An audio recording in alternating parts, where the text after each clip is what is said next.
여러분, 사람이 진실을 마주하면 두려울 게 없다? 뭐가 두렵나? 죽음도 안 두려워. 진짜로 진실이 없으니까 두려운 거예요. 항상 여러분의 진실이 뭐예요? 아프다는 거잖아요. 그걸 인정하시라고요. 제대로 아프시라고요. 근데 계속 피하잖아요. 그러니까 계속 어중간하게 아픈 거예요. 그게 쌓이면 뭐가 된다고요? 한이 맺히는 거예요. 그때부터.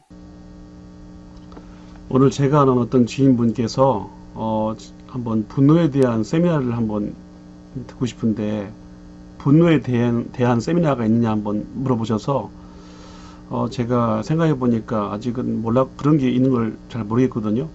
제가 그냥 영상으로 일단 한번 소개를 해 보겠노라 말씀드렸습니다. 제가 나중에 기회가 있으면 오늘 분노에 대한 대략적인 얘기를 하고 남은 시간에 그 분노에 대한 책을 이렇게 한 장씩 요약을 해서 제 언어로 풀어서 전달하는 그런 시간을 한번 가져보려고 합니다. 분노에는 크게 두 가지가 있습니다.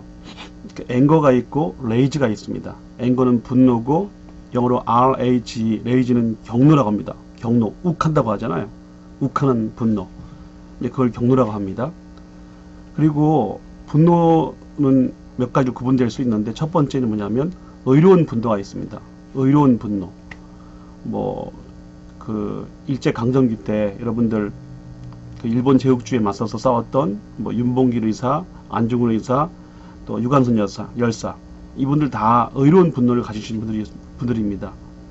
의로운 분노를 이렇게 느껴야 될 때 못 느끼는 건 병이죠.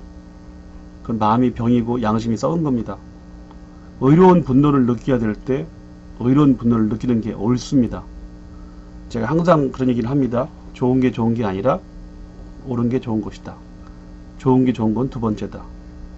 자본주의 사회는 항상 좋은 게 좋은 것이 먼저라고 얘기합니다. 좋은 것은 거의 다 돈이죠. 근데 돈으로 정당화될 수 없는 것도 있거든요, 분명히. 그래서 옳은 것이 먼저다.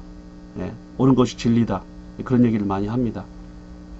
첫 번째, 의로운 분노가 있습니다. 두 번째 뭐가 있겠습니까? 일반적인 분노가 있습니다. 그 분노가 뭘까? 제가 대사관계 이론을 공부하다가 참 좋은 정의를 발견했는데, 분노란 뭘까? 이런 꼭 기억하세요. 분노란 기대치에 대한 좌절입니다. 기대치에 대한 좌절. 여러분 중에서 제 유튜브 영상을 보시면서 뭐지 하면서 봤는데 재미가 없어요. 별 내용이 없어요. 이건 뭡니까? 뭐야 이거 하면서 그냥 다시는 들어오지 않겠죠. 왜? 조금이라도 기대치를 가지고 있었는데 좌절되신 거예요. 그 배신감이 느껴진 거죠. 그래서 안 들어오는 거죠. 그래서 항상 저 같은 경우도 그런 것들을 느끼지 않도록 제가 주어진 현실 속에서 좋은 것을 들으려고 애를 쓰고 있습니다. 분노에 대한 정의가 이것만큼 좋은 게 없어요. 분노란 기대치에 대한 좌절입니다. 그런데 이제 복잡해지는 게 있습니다. 뭐냐면은 기대치를 조절하면 되거든요. 쉬운 게 아니야 이게. 기대치를 조절하는 게 쉬운 게, 특히 가족들한테, 남편과 아내와 아이들, 부모님한테, 친구들한테 이 기대치가 있거든요. 친밀할수록 기대치가 높아요. 근데 그것이 나중에 좌절되게 되면 굉장한 상처를 받고 배신감을 느끼면서 다시는 안 본다, 이렇게 표현을 하게 되죠. 대부분 배신감 뒤에는 뭐가 있습니까? 기대치에 대한 좌절이 들어있는 거예요. 근데 왜 제가 어렵다는 말을 쓰냐면은, 기대치라는 것 속에는 두 가지 또 전제가 있어요. 의식적 기대치가 있고 무의식적 기대치가 있어요. 의식적 기대치는요, 조절하면 됩니다. 예를 들어 볼까요? 어느 분이 자기 어머니가 사랑한다는 말을 한 번도 안 했대요. 자기한테 평생. 어머니인데. 그래서 그냥 의식적으로는 어머니가 어릴 적에 못 배우셨고 엄마가 고하셨고 그러니까 나한테 그런 말 못했다, 이해를 해요. 근데 무의식적 기대치가 있어요. 그래도 엄마는 나한테 한 번은 해줘야 될 텐데, 돌아가시 전에 한 번은 나한테 좀 안아주시고 사랑한다고 해줬으면 좋겠는데, 그런 아이 같은 또 무의식적 기대치가 존재하거든요. 그러니까 의식적 기대치를 조절한다고 해서 무의식적 기대치가 조절되는 게 아닙니다. 이게 힘든 거예요. 이 부분이. 모든 관계에서 힘든 부분이 이 부분입니다. 무의식적 기대치가 아주 힘든 거예요. 이걸 조절하는 게 쉬운 게 아니거든요, 여러분들. 그래서 첫 번째는 의분이 있고, 두 번째는 분노가 있습니다. 분노에 대한 개념 정의를 대략 말씀드렸고요. 세 번째가 있습니다. 아까 초기에 말씀드린 경노입니다. 레이지. 좀 어려운 말씀을 드리겠습니다. 앵거라고 하는 건 분노인데 인간의 자아가 어느 정도 만들어진 다음에 표현되는 게 분노예요.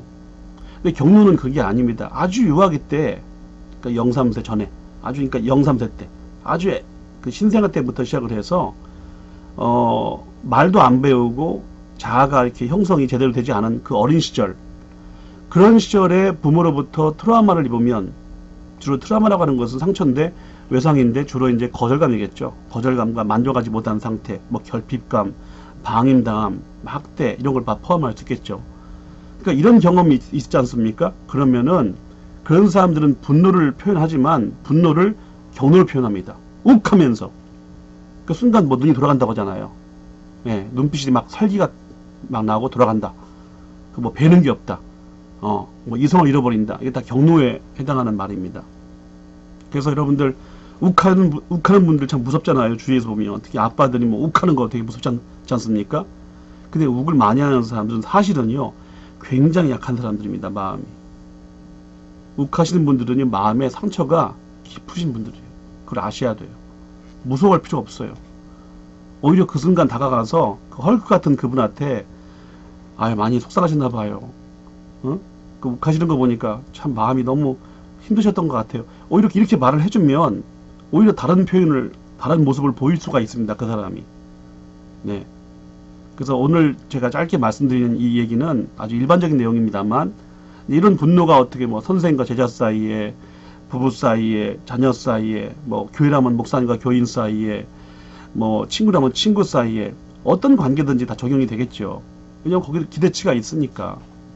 그래서 그런 분노에 대한 상세한 얘기는 제가 따로 시간을 내서 말씀을 드리도록 하겠습니다. 오늘은 짧게 제가 분노에 대해서 몇 가지만 짚어드렸습니다.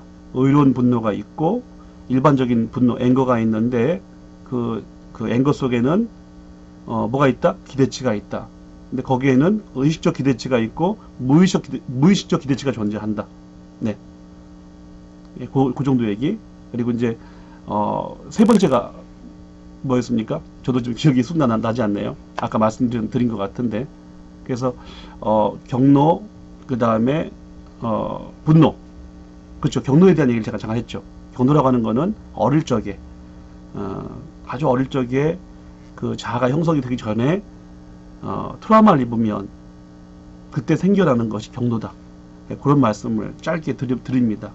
그리고 이후에 이제 이게 왜 중요하냐면 분노와 경노의 문제가 인간이 가지고 있는 공격성, 어그리션이죠. 그걸로 이제 연결되거든요. 공격성은 뭘로 연결됩니까? 파괴성이죠. 자기를 파괴하거나 남을 파괴하잖아요. 여러분들 우울증이라는 게 뭡니까? 별명이 뭐냐면 우울증이 얼어붙은 분노예요. 분노가 얼어붙은 게 우울증이라고 해요. 그게 밖에서 터지는 게 아니라 이 속에서 터지는 거예요. 그래서 화병이 되는 건 나중에 화병 혹은 소마티제이션, 시민성 질환이 됩니다. 자꾸 어디가 아프대요. 병원 가서 조사해보면 아픈 데가 없는데 자꾸 아프대. 자, 그런 것을 말하는 겁니다. 그래서 그런 부분들은 제가 섬세한 부분들은 따로 시간을 내서 말씀을 드리겠습니다. 여러분들 오늘 하루 사시면서 화를 내실 만한 부분이 있으실 겁니다. 그 처리법에 대해서는 나중에 말씀드리는 걸로 하고, 짧게 드리고 싶은 말씀은 오늘도 뭘 기대하셨습니까? 그리고 그 기대치에 대한 좌절을 경험하셨습니까? 죄송하지만 내일도 그럴 겁니다. 그러니까 기대치를 조금 조절하십시오. 특히 가족들에 대해서 기대치를 조금 더 조절하십시오. 만약에 아빠들 계십니까? 아들들이 인사 안 한다, 집에 가니까. 그럼 기대하지 마세요. 원래 안 해요.